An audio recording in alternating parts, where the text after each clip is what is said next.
Hey all, இது என்ன chocolate நினச்சிங்களா?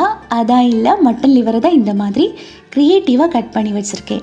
எப்படி இருக்குன்னு சொல்லுங்கள். ஒரு காரசாரமான மட்டன் லிவர் கிரேவி செய்வோம் வாங்க. ஒரு பேனில் ஆயில் 2 டேபிள் ஸ்பூன், பட்டை 2 ஏலக்காய், 2 கிராம்பு, காஞ்ச மிளகாய் 2, கருவேப்பிலை போட்டு வெடிக்க விடலாம்.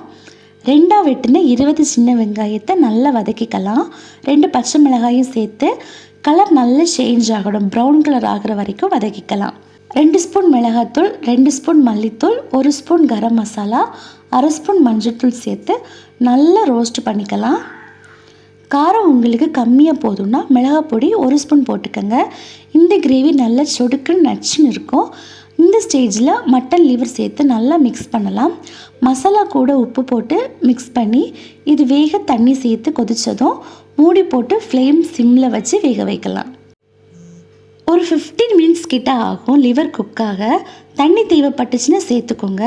மட்டன் லிவர் வெந்துருச்சுன்னா கிரேவி ரெடி. கடைசியாக 1 ஸ்பூன் பெப்பர் போட்டு நல்லா மிக்ஸ் பண்ணி பொடியை நறுக்குன கொத்தமல்லி தூவி இறக்கிடலாம். அவ்வளோதான், 20 மினிட்ஸில் ஈஸியான mutton liver gravy ready. Cooker எதுவுமே தேவையில்லை. இந்த மாதிரி ஈஸி ரெசிபீஸ்க்கு நம்ம சேனலை சப்ஸ்கிரைப் பண்ணி வச்சுருக்கோங்க. Take care.